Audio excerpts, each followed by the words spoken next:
I guess I can start sharing my screen. So, all right, I guess we'll just start and people will join in the process. So, how familiar are you guys with pawn endgames? Fairly familiar. So I guess you all know the basic like king pawn versus king stuff, right? So there's no need to discuss that. All the opposition, yeah, that's fine. Yeah, all right, good. And like the square rule. So Niels, are you familiar with opposition? I mean, I am. Not that I would find it in practice, but I know that in theory I know how it should be done. Okay, so let me try to put a few positions and just ask you quickly if that's winning for white or not. So is this winning for white? Who to move? Doesn't matter.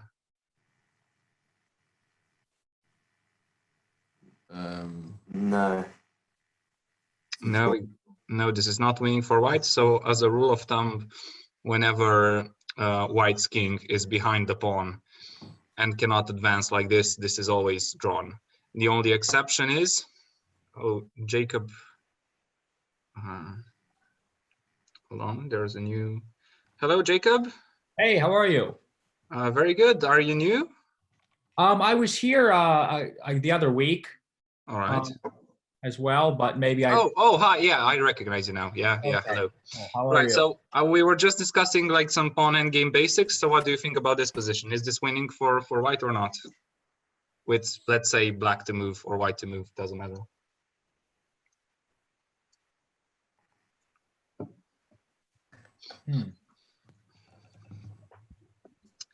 So right, this type of thing should be like almost an instantaneous response, because usually there are many situations where you can simplify into these things. So you kind of need to know if they're winning or not, right? Without really calculating like 20 moves until you queen or don't queen and all the possibilities. So as a rule of thumb, if the king is in the same line as the pawn, that is usually a draw.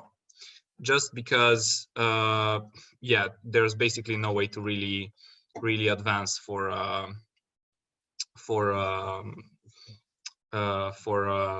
white. So what can white do? White can basically just push the pawn, and black will just go back. Now you do need to go up with the king, and this sort of pattern should be second nature to you. How to defend and how to yeah.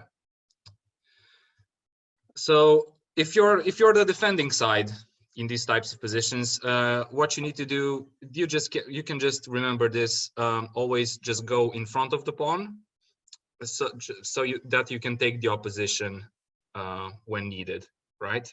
So the opposition is this, with the kings like this is called the opposition. Yes, and this is the one square opposition. There is also three square opposition like this, which sometimes comes into play, like sometimes it's important, and also five squares, but these are also usually only for studies, let's say. But yeah, so when I show you a position like this, your instantaneous response should be, well, this is a draw. So another example would be, so let's look at this. Is this one a draw? So when I ask you, is this a draw, what should be the first question you ask? Who's to move? Yeah, exactly. So can you tell me how is this position if it's white to move, and how is this position if it's black to move? If it's white to move, it's a draw. And if it's black to move, it's a win. Yeah, exactly. So the problem is here, that is why the opposition is important, right? So if it's white to move, white has to give up the opposition, and black can just keep following him around, right? So whatever white does, black just goes after him. And whenever white pushes the pawn here or here, doesn't matter. if it's here, then it's literally the same, the exact example I showed you previously. And if it's here, then once again, black just stays in front of the pawn. And this will just go to a draw, just like I showed you previously. However, if it's black to move,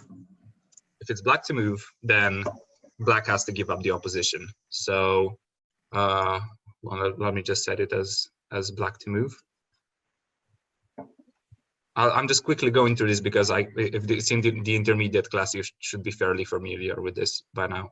So if it's black to move, then yeah, we just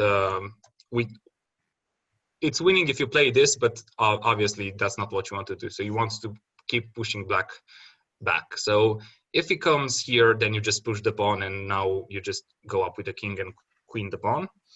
And if he goes back, then once again, what is the move that would draw here for white? What is the move you do not for white? Sorry. So what is the move you don't want to play as white?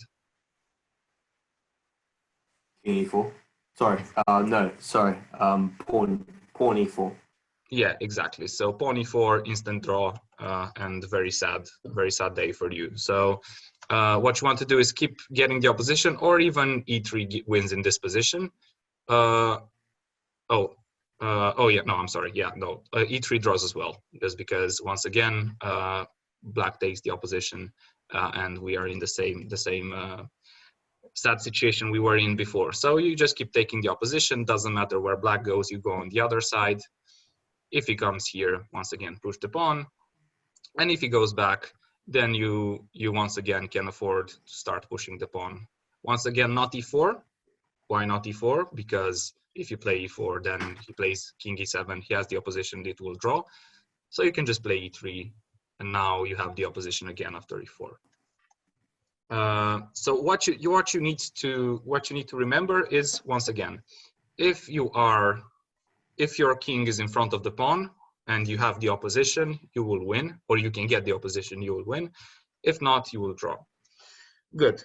And this is obviously the most basic example, but what you are using this for usually is you are using this in order to calculate, if you get here, what will happen, right? So you spare yourself some precious time in calculation. Good. Now let's look at some examples here. Is anybody familiar with the squeezing tactic in pawn endgames? So let's look at this example here. So you have a black pawn on e6, a white pawn on e4, a white king on c7, and a black king on g7. And it's white to move. So, right, how would you guys assess this position? A win for white. Right, why is that? Because you move your pawn up to e5, and then you effectively have like an opposition on his pawn. You can end up winning his pawn.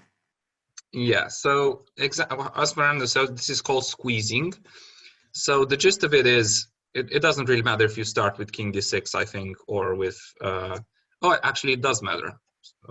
So if you start with e5, as you said, now you can basically start mimicking black. So let's say if black goes king f8, then Go king d7. King d7 is still fine. yeah. So here's how you need to calculate. So let's look at an example of what you don't want happening. So if you play king d6 and he plays king e8 and you take, now this is good, right? Because you have the opposition, you are winning, and this is just, yeah, you're just going to queen the pawn, right? Whereas if you play king d7 and he plays king f7, now this is the squeezing I was talking about.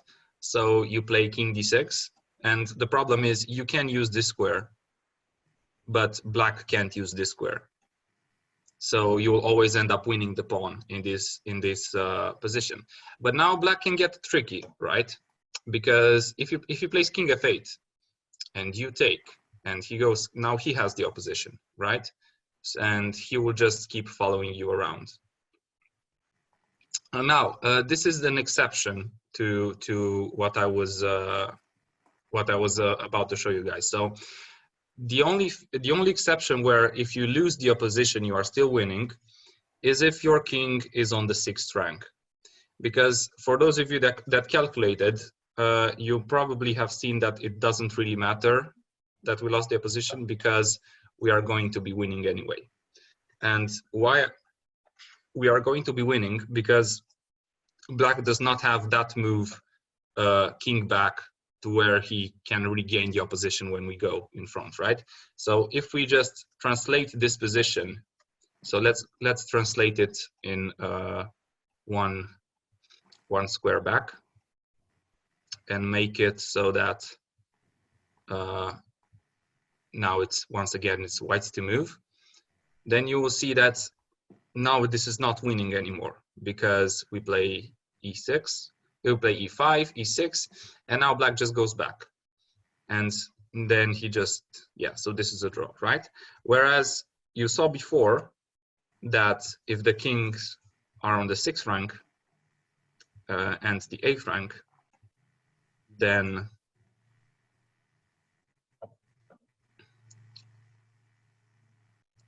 with white to move, we are still winning, just because black doesn't get that move to go with the king back. So very important, kings on the 6th rank, doesn't matter which side it's the move, you are still going to be winning. So good. Now, do also remember the squeezing I told you about. So let's go back here to this position and try then to find a way to win here without falling for any tricks. So we have a pawn on e6 here and the pawn on e4 here. Good, and it's white to move. So e5, you want to establish this squeezing maneuver. So after e5, what can black play? Let's say, what if he plays king g6?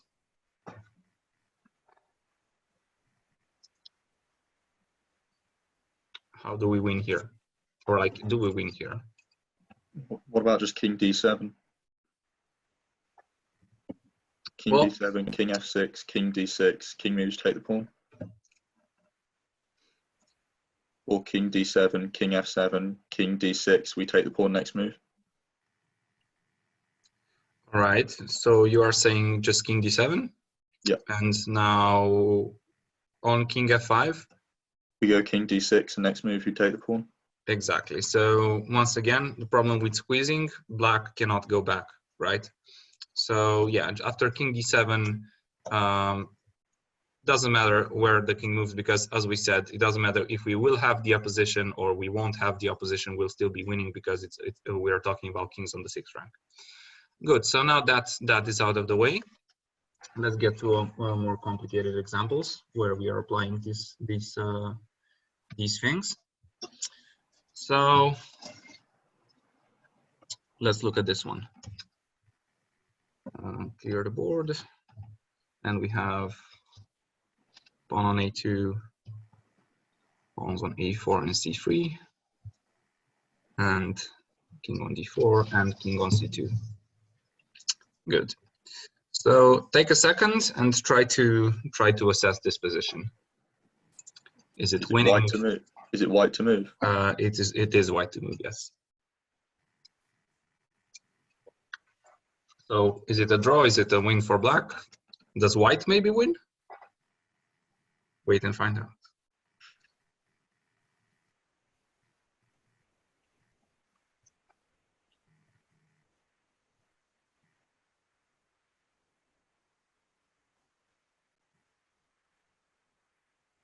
So let's first try to imagine the position without the a pawns. So first let's try to calculate this thing.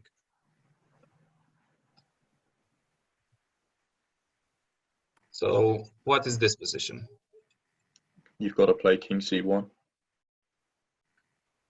So yeah, so in this position after king c1, white just holds the draw, right? Because we don't want to play king d1, because then we'll be in the you can just easily calculate that black queens. So as we said, king always in front of the pawn, and this will be an easy draw, right? Good. But now what about this? How do these pawns change the evaluation of the position? I mean, To keep your pawn on a2. So that way, the only way to capture the pawn is by getting his king into a3, and when he does that, you can go and take the pawn on c3, and then mirror his move. And if he goes into the corner, mirror him to trap him in the corner. And if the king goes out of the corner, you go to the corner, and he can't kick you out. All right, I understand what you're saying, but probably black is going to try to keep his c pawn, right? So he wants probably to just. So it's your move, right? It's white's move. So what he's going to try to queen the c pawn, not take your a pawn.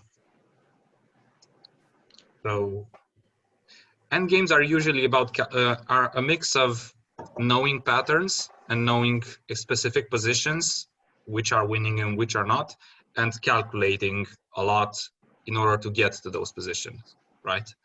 So try to do this here. Also, you know about the pawn in the corner, that's always a draw if the defending side gets to the corner. Good, right? So that should be fairly known to you guys. If the king gets in the corner, the defending side's king gets to the corner, that's always a draw. can we just try and emulate the last position, but it's a little bit harder because both sides have a pawn move. So we go king d1, which allows the opposition, but if he takes it, we waste a move with pawn to a3, and then the pawns are all blocked up, and it's black to move, and white has the opposition. And if he pushes his pawn, then we can just play king c1, and black's not going to get the opposition next move.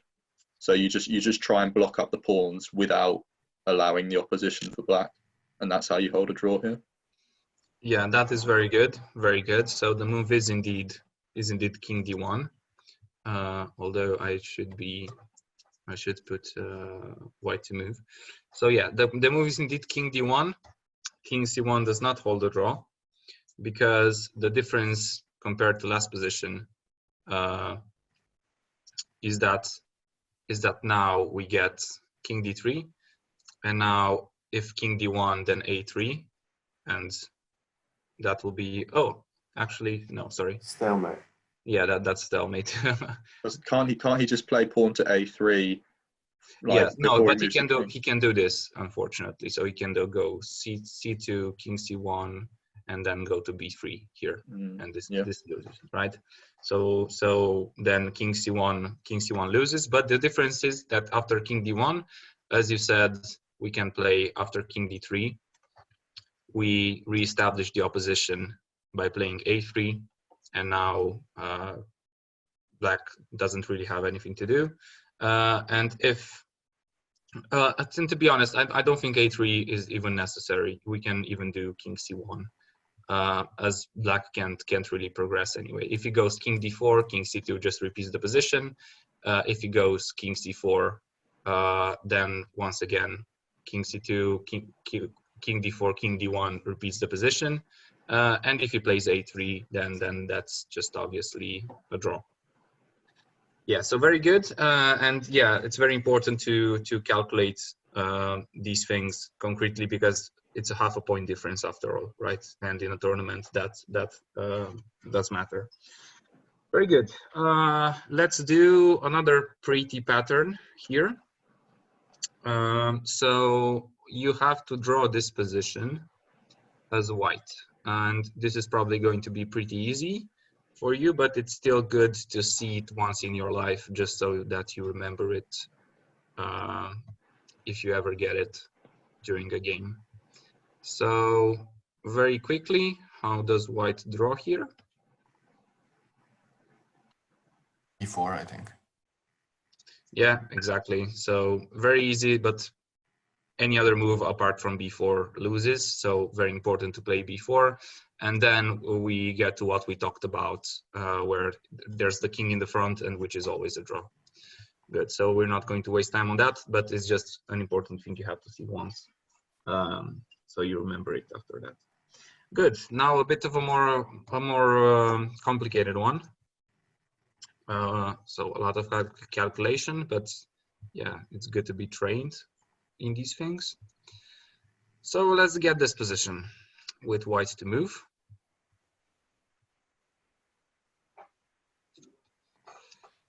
And assessment, but it's pretty hard to assess this position without concretely calculating lines. So I guess calculate.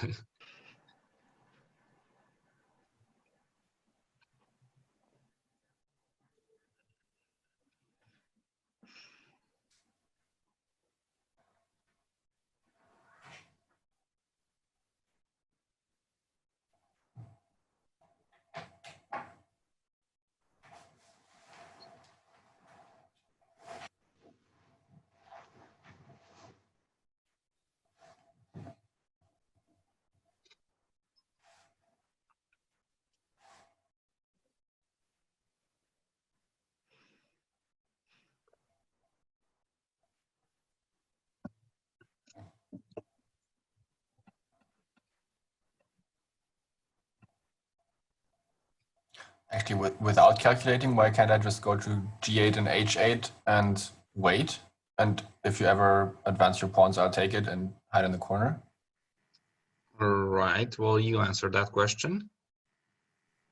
So I guess you're assuming that I'm going to put my pawns on H5 and G5 and push H6 and take with the pawn, right? But I'm obviously never going to do that. I'll leave my pawn on G2, I'll push H6, exchange, and then obviously with so many pawn moves I can use as tempo, I will always gain opposition, right? So imagine your king is on G8 or H8, and I push my king is on G6, I'll push my pawn all the way to H6, we exchange, and then it doesn't matter if you have the opposition or not, because I can just push a pawn once or twice and I'll gain back opposition, right? So that's why that doesn't work.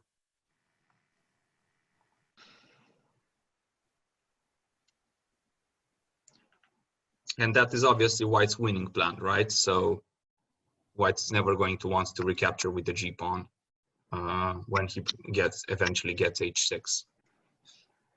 So try to make that happen if you can.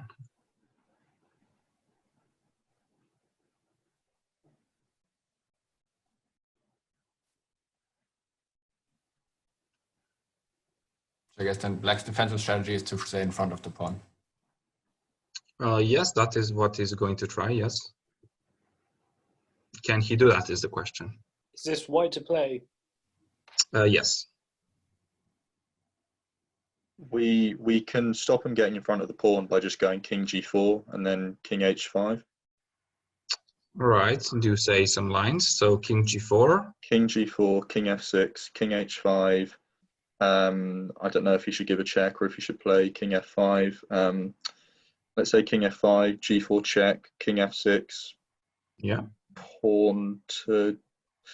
Don't know if I should play h4 or g5 here. G5 check here. Let's say g5 check.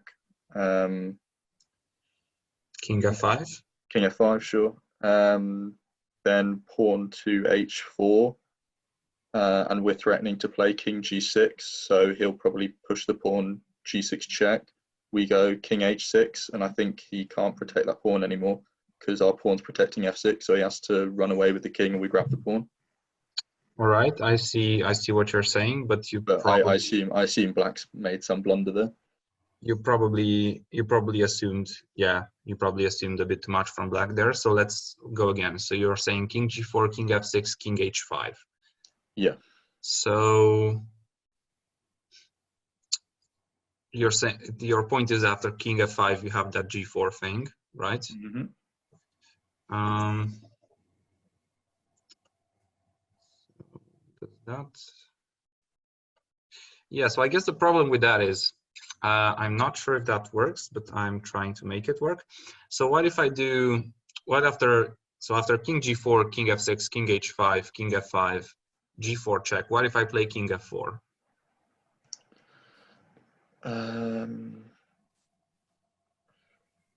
King f4. Can I not go king g6 and then? I'll just take on g4 and take your pawn on h2. I think you have g5 anyway after king f4. Right, g5. G5 forces me to play. Actually, does it? Yeah, forces me to play king f5. And then h4 transposes the position Fernando said earlier. Yeah, exactly. All right, very good.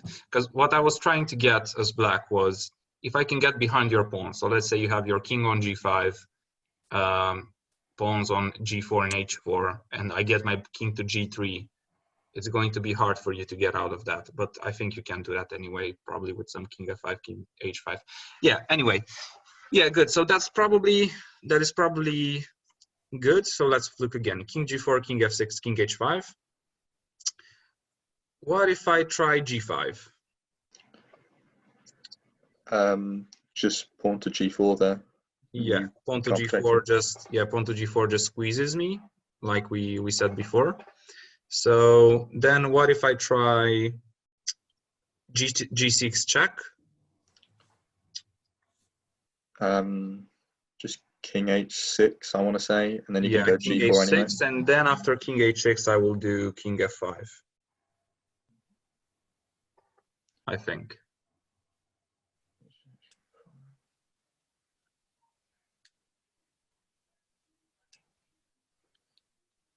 I think you still might win there with h4.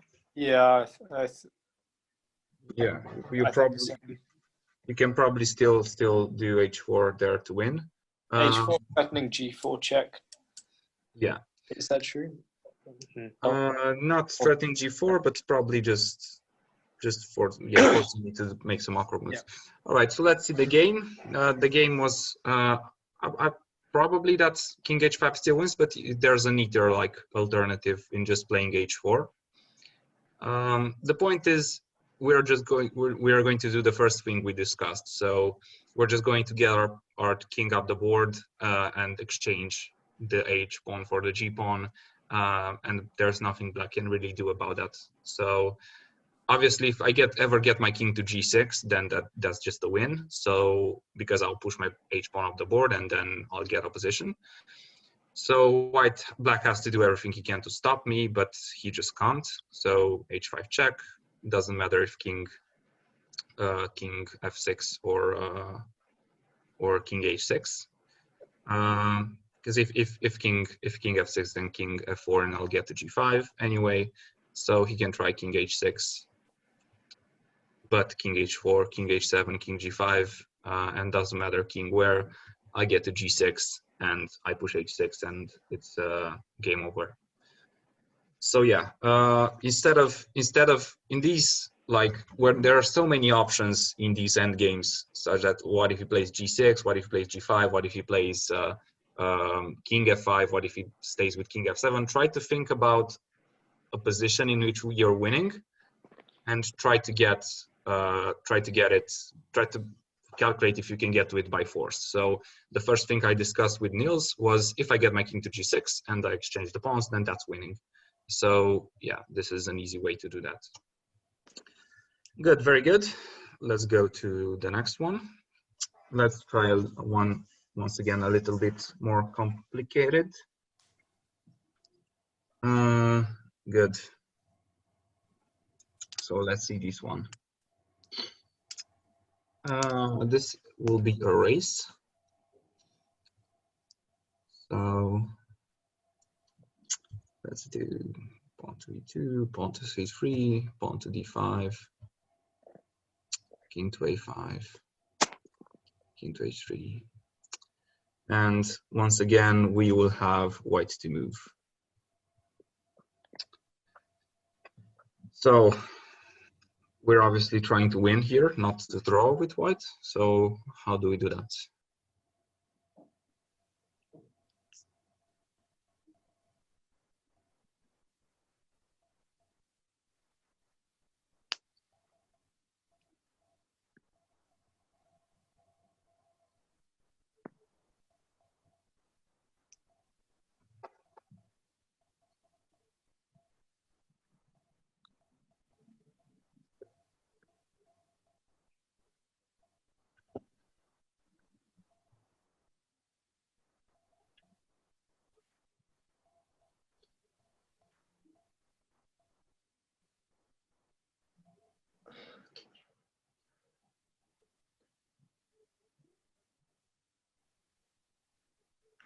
I think you're winning after king g4, king b5, king f4, king c4, king e5.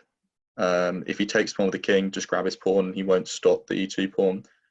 I don't see what other useful move he has. Maybe he pushes d4. I think you can just take it with your pawn and then Right. Let's e2 pawn with queen.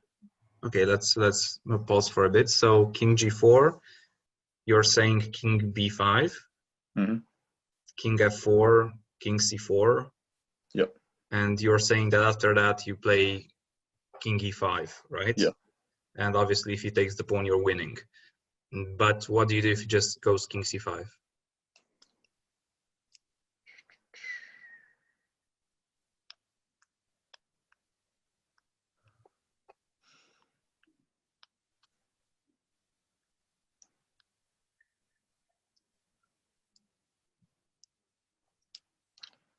I mean, king e6 maybe, but then probably just king c6, and maybe we're just going to end up repeating.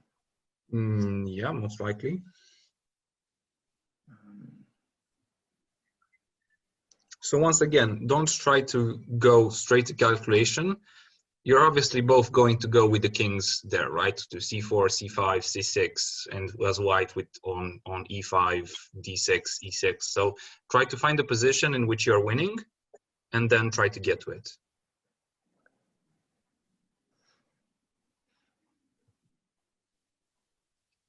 I think I can maybe go behind the pawn while he's on. So if I get my king to d6 while his king is on c4, then I think it's winning. Yeah, exactly, right? So very good. That's the first thing. So if I get my king to d6 while his king is on c4, then hold on. No, that doesn't win because in that position I have d4 as black. And that draws. So no, that doesn't win. Right, but let's start more simply. So if ever black is forced to take on c3, and I can take on d5, then that's obviously winning, right? So if the black king is on c3 and my white king is on d5, then the pawn just queens, right? Good. So ideally, we would want to force black to do that. So we tried doing that by saying that if we have our king on d6 and his king on c4, then he has to do that. But no, he doesn't. He has to play d4, and that draws. So how do we stop that? We play pawn to e3 at some point, so then we can just capture it. Very good, very good, very good. So what we want to do is have that position with his king on c4, my king on d6, and my pawn to e3. And that does force black to take on c3, I take on d5, and my pawn queens. So now we get to the calculation part. So how do we get that?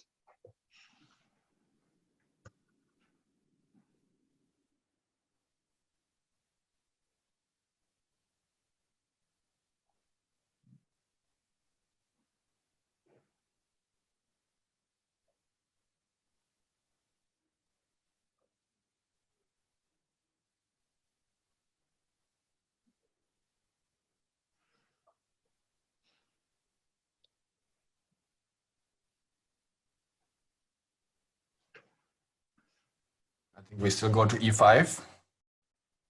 All right. With the king Say first. some moves.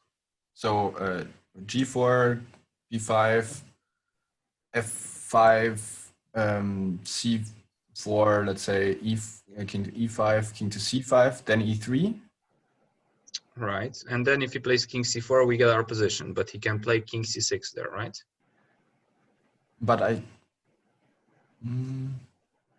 c6. Wait, where are we? You king c6? Are So we worried about king c6? Can we play c4? Well, after king c6, c4. Oh, well, our pawn is on, our king is on e5, so we can't play c4 there. Why not? Well, just because he will take it. And then I can play king d4. Yeah, but you're not going to get a position, right? So king d4, king d6, king takes d4, king e5. and when you play king d3, I get my king to d5 and I get opposition. So when you will take the pawn on c4, my black king will be on e5, and I will always get opposition there.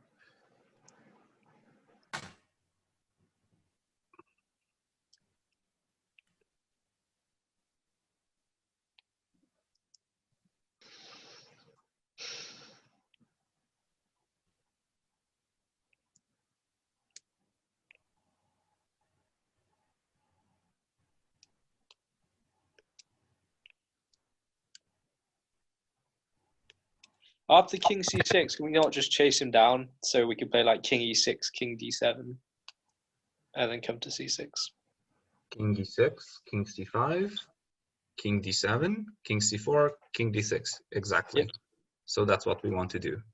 Very good, but that's not the more sturdy defense from black. So after king g4, he can start threatening stuff not by king b5, king c4. So what if he goes king a4?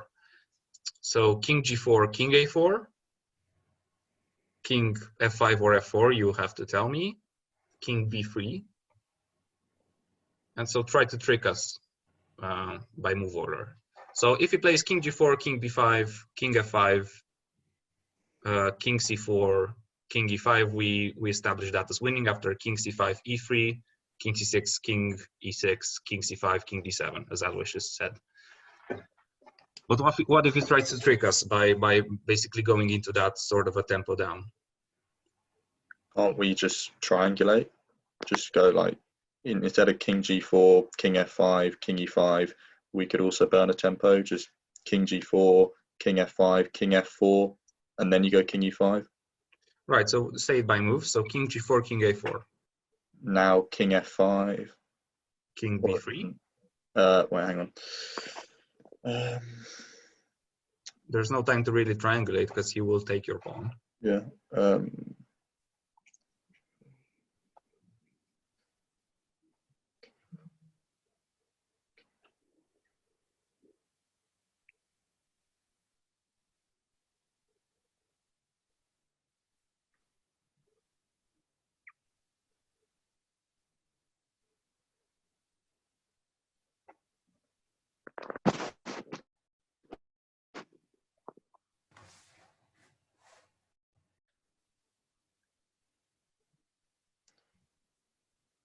Can we not just go straight to e5 if he's going to go a4 and b3? Just So king what? king Right. g4, king Yeah. a4, king Yeah. f5, king b3, Yeah. king e5. King c4. And after king c4, if you play e3 and I play king c5, then it's not the same position. Now it's white to move. Yeah. And now you can't get that king e6, king d7 stuff.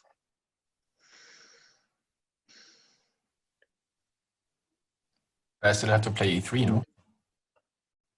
Well, yeah, that's what I'm saying. So king g4, king a4, king f5, king b3, king e5, king c4. If you play e3 there, after king c5, there's no way to go forward for white, because we established that that position with our kings on c5 and e5 and the pawn on e3 is winning if it's black to move.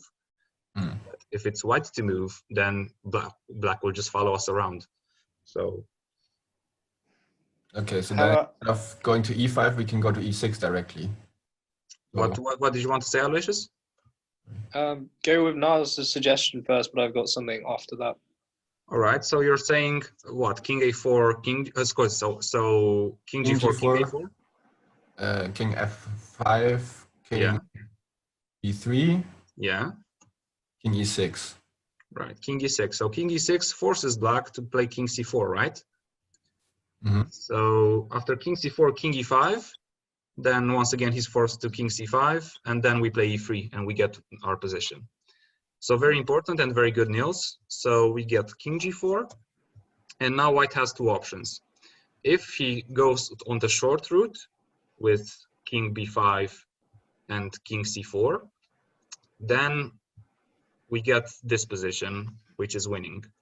But if he goes on the long route with king a4, trying to trick us, then it's very important to play king e6 here, not king e5, because now we get the exact same position we wanted.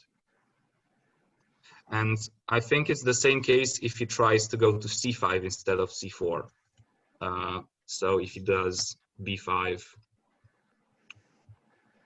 king g4, king c5. Now we have to be a bit careful here, just so we don't play king e6, because if we do play king e6, then once again d4 draws. So how do we do this as white? There's one last trick you need to see.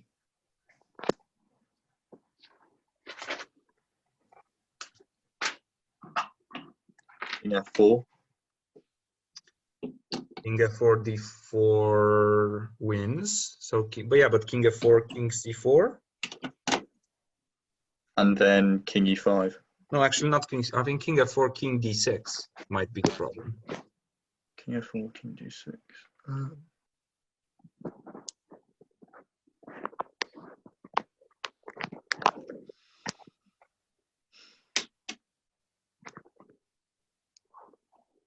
E3 again here? Well, e3 you said? Yeah. Right, and the point is that after e3, king, let's say c4. And king e6 again. Exactly. So e3, king c4, that's king e6. Very good. And then once again, we get the position we wanted. And after e3, if king c6.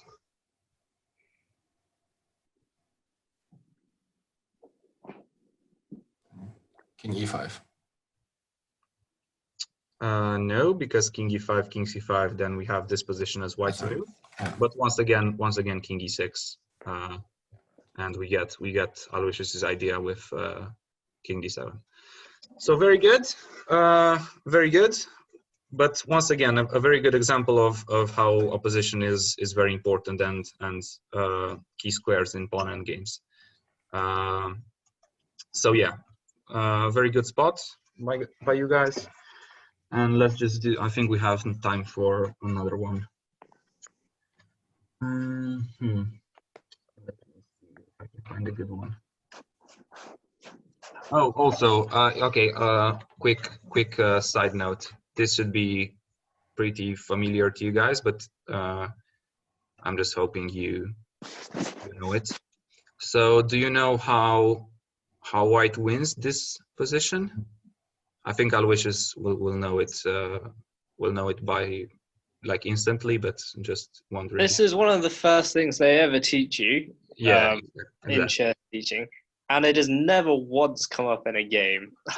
It has for me, like not this exact position, but like the Oh, idea. yeah? Yeah. Really? The idea has to me as well. I Yeah. always get the idea of being quite close, and then it's like, oh, it's not. Well, that was useless. Why did I ever learn that 10 years ago? Yeah. So which one of you guys knows it? So Niels, do you know it? Fernando, you know it? Aloysius, you know Yeah, it? Gregor? I've seen it before. Gregor, do you know it? Jacob? You've got a message from Willsby in the chat. I don't know. All right. All right. So most of you guys know it, but very important, just so I don't miss it. So And then you go f6. yeah. So point is, if he takes with the f pawn, then you get h6, and this pawn goes through. And if he takes with the h pawn, then you go f6, and this pawn goes through. Very basic one, as Aloysius said, the first thing that they teach you.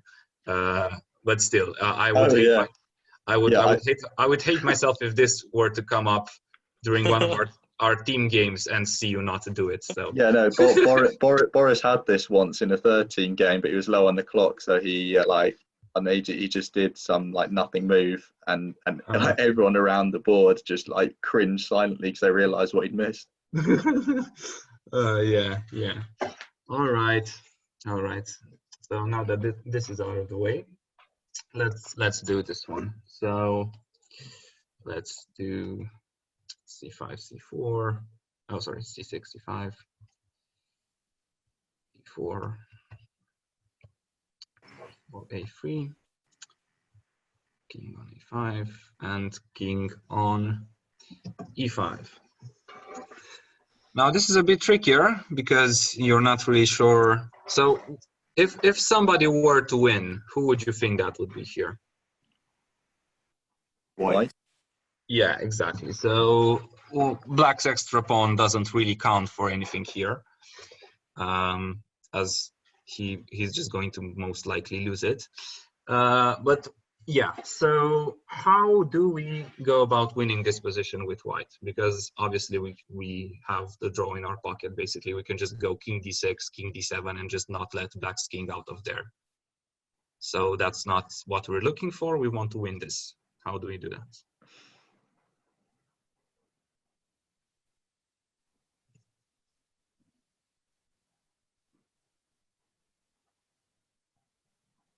Keeping black's king in the corner like that, and then going to c7 ourselves, no?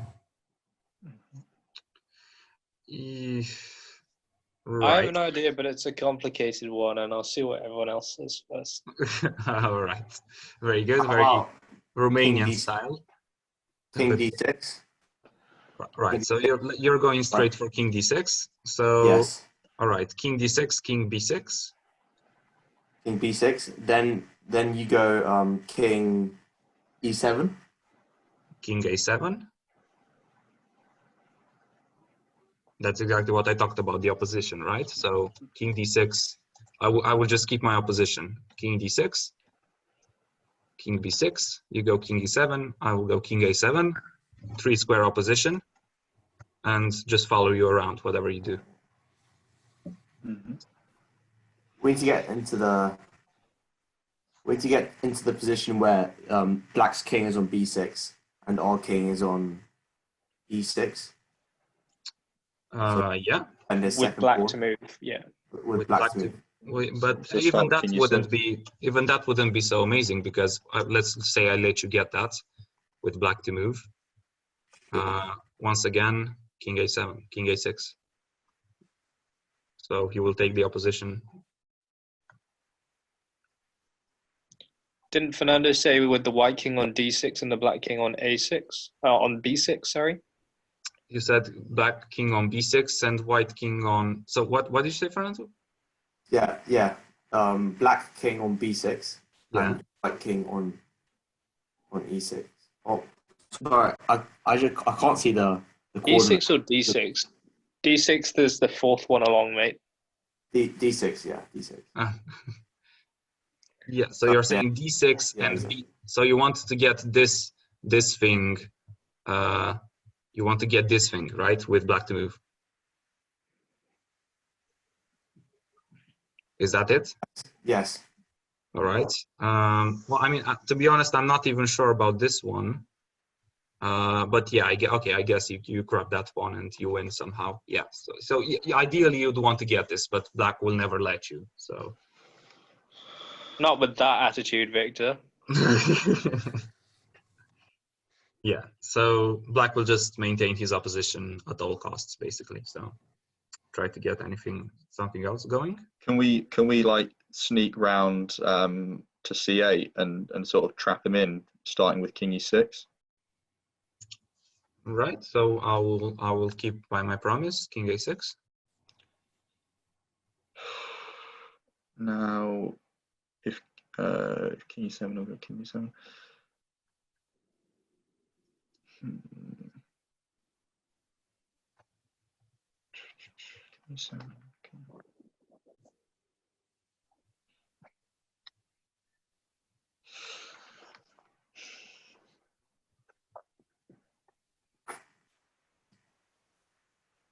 So at the moment, the black has the 3 square opposition, right? Mm-hmm. So that sucks.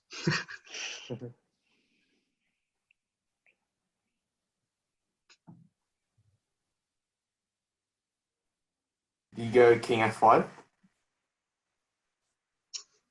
Very good, Fernando. So And then you could like so you kind of get the opposition back. yeah, so sneaky Fernando. He can't go to z5, whatever the row is. Exactly. So sneaky Fernando got it. So king f5. This is the only move that prevents black from keeping your position. He would like to go to z5, as Fernando said, but he can't. So now, whatever black does, we are the ones with the opposition. So, what is the move against king a6? King e6. Exactly, king e6. And now, whatever he does, we will get one of his pawns. So let's say king b6, king d6, and now we get the position we wanted. Same for king b7, king d7. And what about after king f5? What about king a6?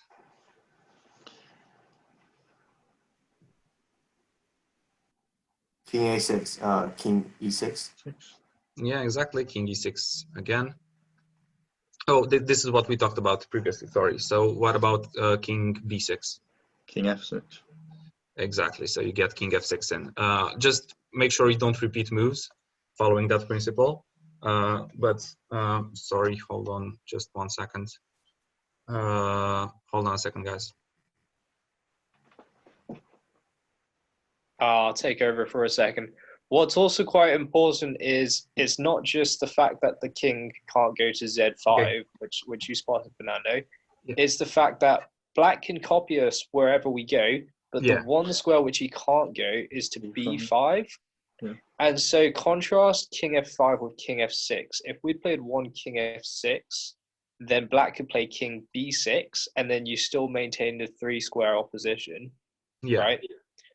Whereas this can't be done with king f5 because our nice pawn on c4 blocks out the square on b5 for black's king, and so that 3 square opposition can't be maintained. So that is the only square on the board where black is limited but white isn't limited in the same way. Exactly. Very good. Very good. Very well said, Aloysius. So yeah. So after king b6, king f6, where if he goes back, just make sure you can maintain the opposition. So probably king e7.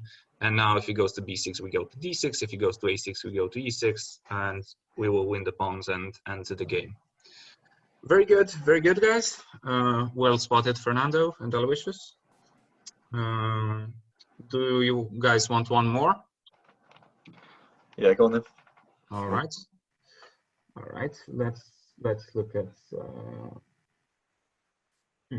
let's look at this one. This one is interesting.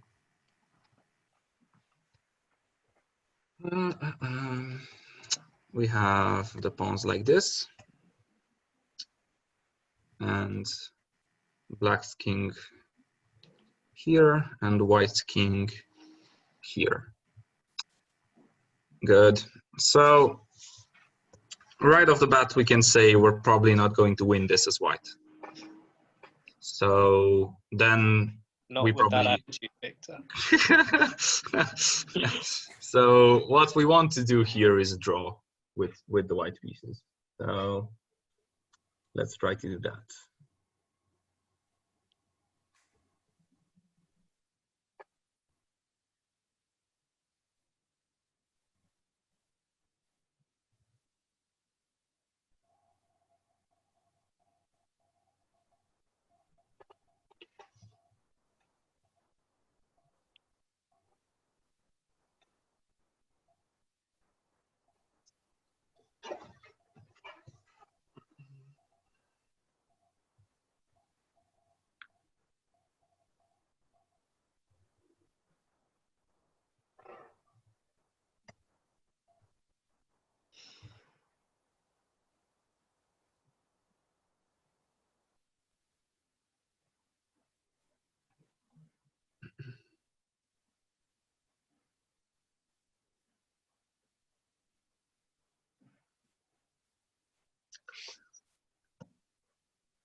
I mean, as a tip, white only has 5 moves, so there's not that much to analyze.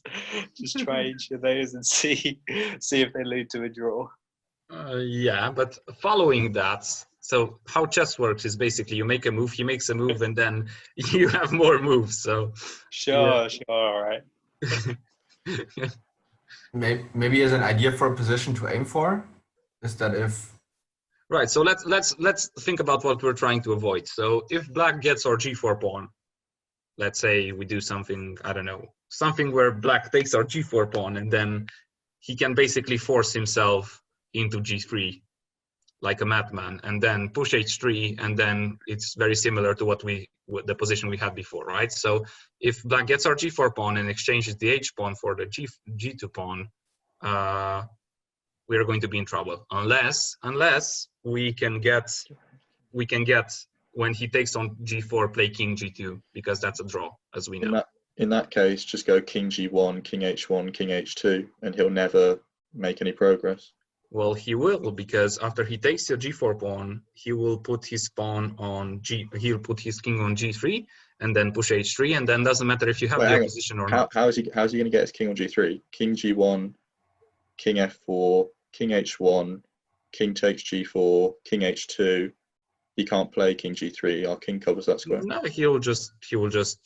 Oh, right. So let's say you're saying you can get king h. Okay, so king g1, king f4. Mm-hmm. What if he plays king g4? You said you're playing king h2, king f4. Now you're forced to play king h3, right? Mm-hmm. Now I'll play king f5.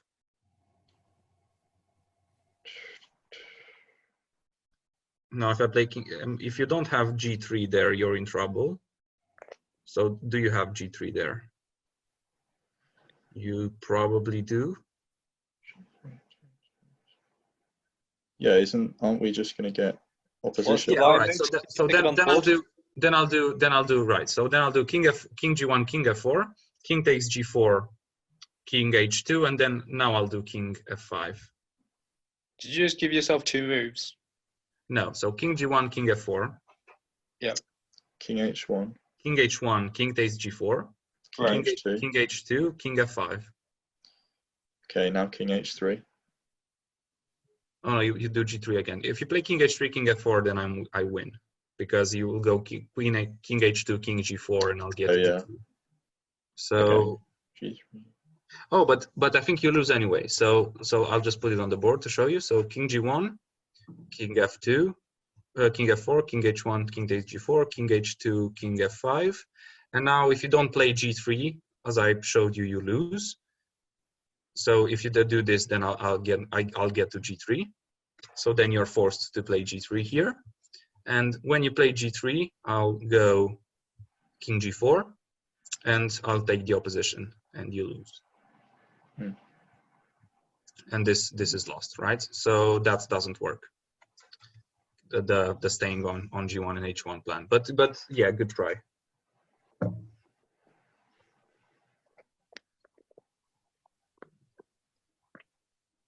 So instead, king g1, king f4, king f2 or h2, king takes g4, g3, h takes g3, king g2. Even if that would draw, and I'm not sure it does, after g3 I can play h3 and take your pawn next move. No, it doesn't draw because you've got the extra pawn. He'll have an extra pawn, so he can burn a tempo. Yeah.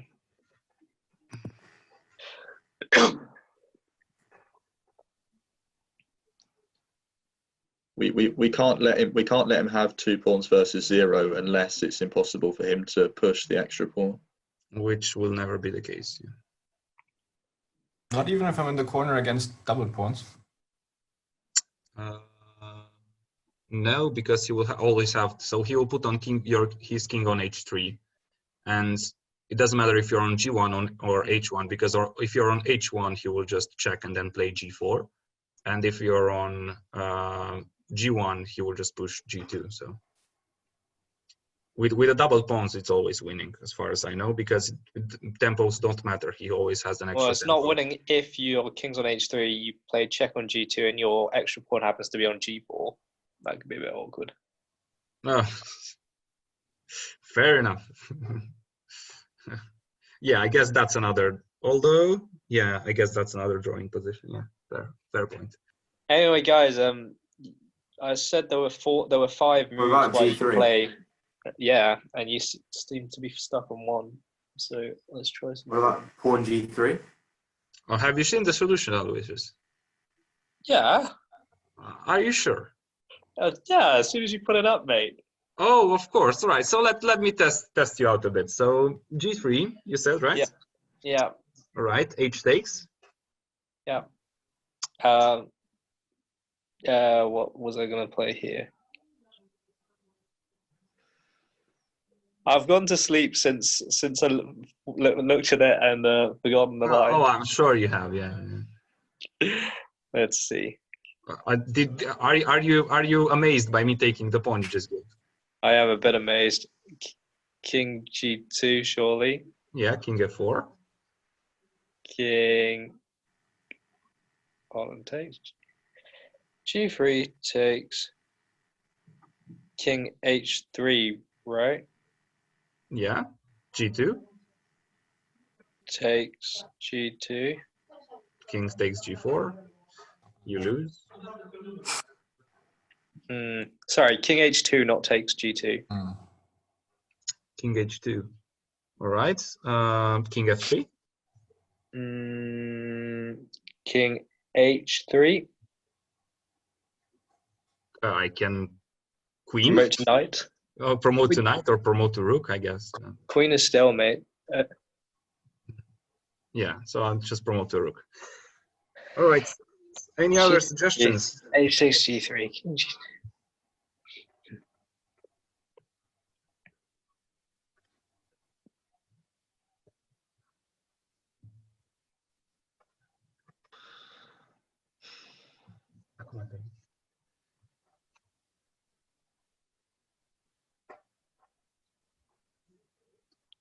You should move your mouse a little bit, Victor. It's distracting.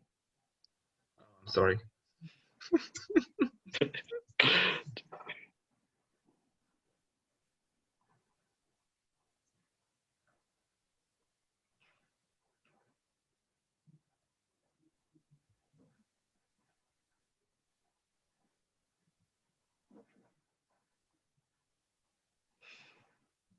G3, and then just Sorry, go what? G3, Right, takes. King G1, King G1. King F3. King F1. I'll take your G4 pawn and I'll be winning. Why? Well, just because if my pawn is on G5 and I get the G4 pawn, then Oh, you'll have an extra move. So Yeah. wait, yeah.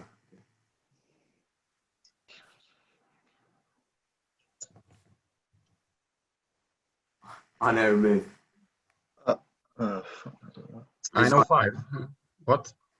Resigns.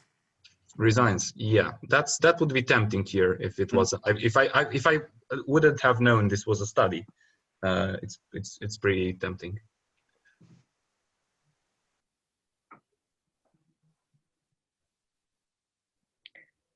No, I did not see g2.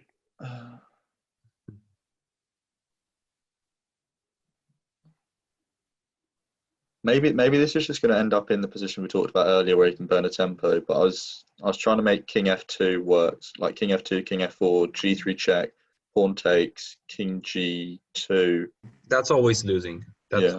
I always take on G4 and somehow I'll win, just because I have an extra tempo because of the G5 pawn.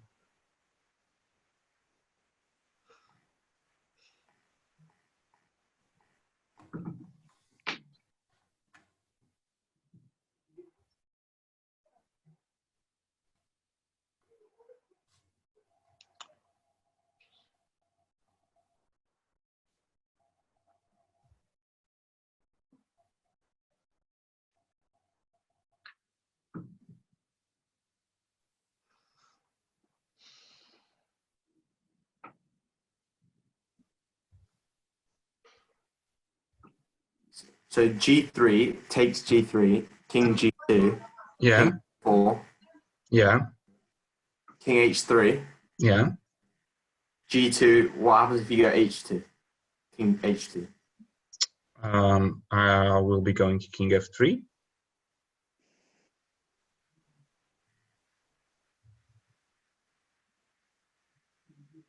and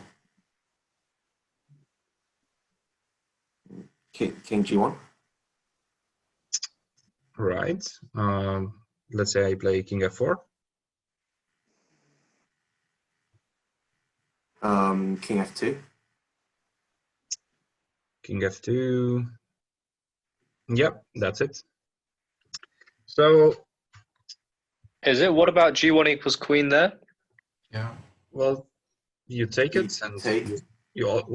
always when he takes on g4, you just grab up opposition.